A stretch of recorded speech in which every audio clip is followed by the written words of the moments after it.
So you were just having a conversation on the phone that I wanted to kind of just touch on because I've been having this as well. You're talking about when guys play or when they keep themselves from playing.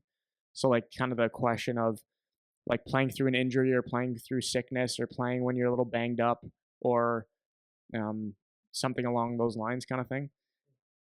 And like some of the issues we have with our guys here about just like not coming in for whatever reason, missing games for whatever reason, um, like being sore or like something hurts or like whatever. And like I don't know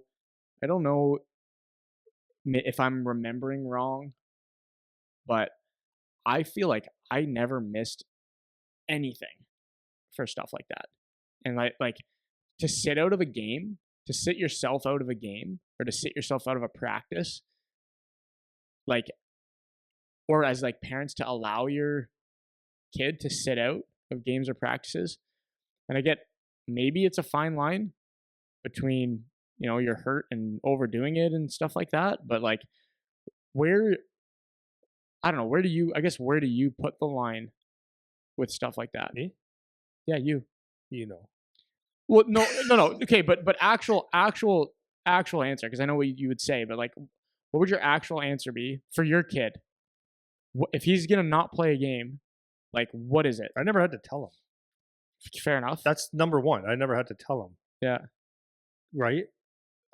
Carter was the same thing. He got concussed one time playing hockey. That's our oldest boy. He's going to have a baby next week. So excited for him. But anyways, I digress. He tough as nails. This kid was tough. Okay, there's a question, right? He's tough as nails. Our daughter Avery is tough as nails. She came home from volleyball one day. We were sitting in the backyard. She went to smash a ball, someone else to smash, and went head to head. When she came home, because I just broke my nose a couple weeks. I was just coming over a broken nose, and so my black eyes were going away, and she came home and her eye was swollen, like, and it was already black and blue, and it just happened.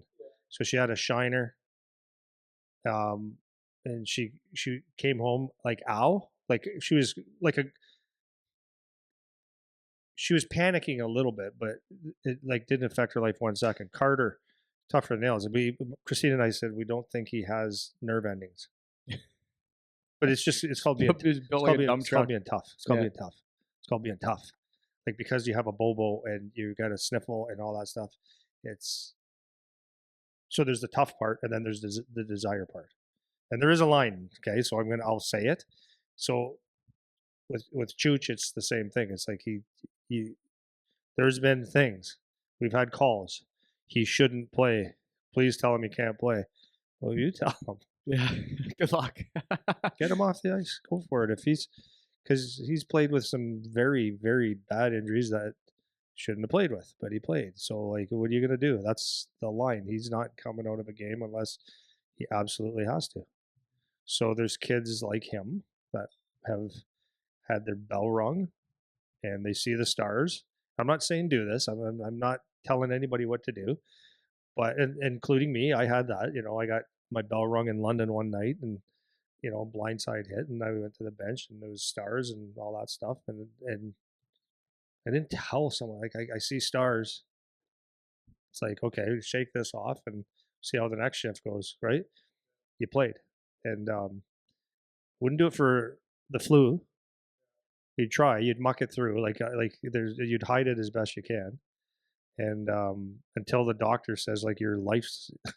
That was with our kids, anyways. This is how I did it. Like there was one incident in Charlie's junior career, his first year, where the doctor says, "No, this is like he has to. There is no questions, or else it's severe, severe, severe injuries." Right? He played with mono. His spleen was hanging out. He played about 3 weeks with his spleen hanging out, and when we found out that it was mono, they pulled him immediately because you could die. No, no, but that's about the extent of it. It is, yeah. I'm not even trying to joke. That was like, okay, if you die, that's not like, no, you can't go. You can't go die. That would be not good for anybody. Yeah. And the last game that we looked at his eyes after the game, we were in the game in Owen Sound where the boards are like concrete, like it's heavy. There's no give to them and stuff. And he was 15 years old at the time. and he was finishing every hit like boom, boom, and it's like we're looking back. I go, holy shit! But no one knew because it wasn't diagnosed. Like, and after that game, his eyes were so bad, and they just wasn't clearing up. And we're like, dude. So my wife ordered blood tests through the team, and they said, yeah, that's actually what we're going to do. And it came back mono, but it was the ass end of mono. So he went through it for almost a month. Then he had to take a week or two just before Christmas where he had to take it off, and then he was good. So he missed some games, but not many, and it killed him. He was, why can't, okay, so this is the I want to play guy. Can we just put a pad over it? It's like, no, it's not no, it still can die.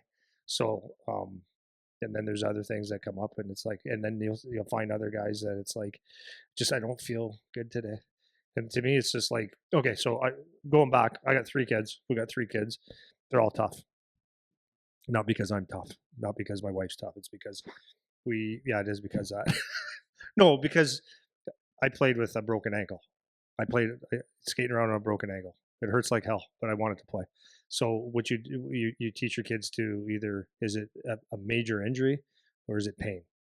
Is it pain that you can get through? Is it going to get worse? And you measure it a little bit. And sometimes sometimes you're going to have to take an injury, but I think far too often people, that's not quiet. I think far too often people just think of a bobo or like not feeling good as a reason not to play, and I don't understand it. So yeah. Well, two things on that for me. One, sorry, last thing. Crowder came back from the NHL in San Jose with concussion, and he was a mess for a while.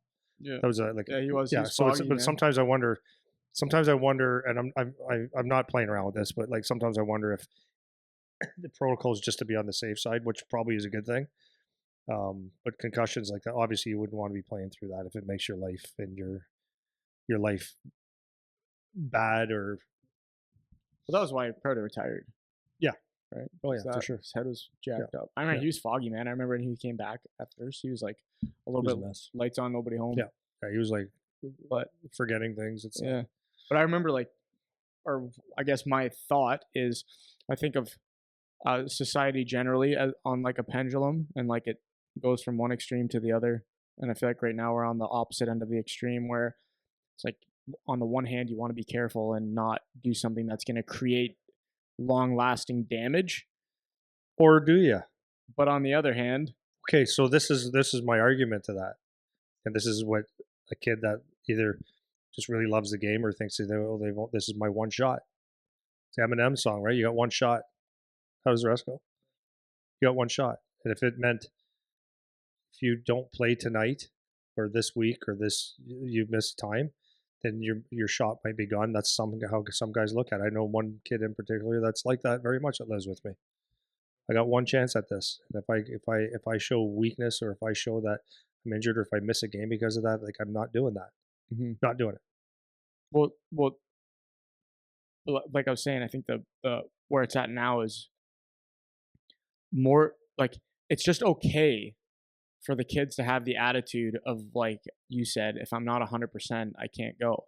And the reality of playing in sports is you're rarely going to feel 100%. You know, like I got guys that miss practices and miss workouts. Oh, like this is really sore. Like this is really sore. I'm like, dude, like I've been sore since I was like 14. You're always sore. Like you're an athlete, man. Something is always going to be sore. Something's going to be tight. Something's going to be not perfect. You're most of the time playing not feeling perfect. Like feeling perfect to go into a game or a competition or something is a rarity, at least from what I know from the guys I've played with and from my own experience. Like you often aren't going to feel great, or you'll feel like a little better than average most of the time, but you're not going to be perfect. And it's like you feel, yeah, my hip's a little tight or this is a little sore or something like that. It's like you can't not play, man. Right? You can't not play.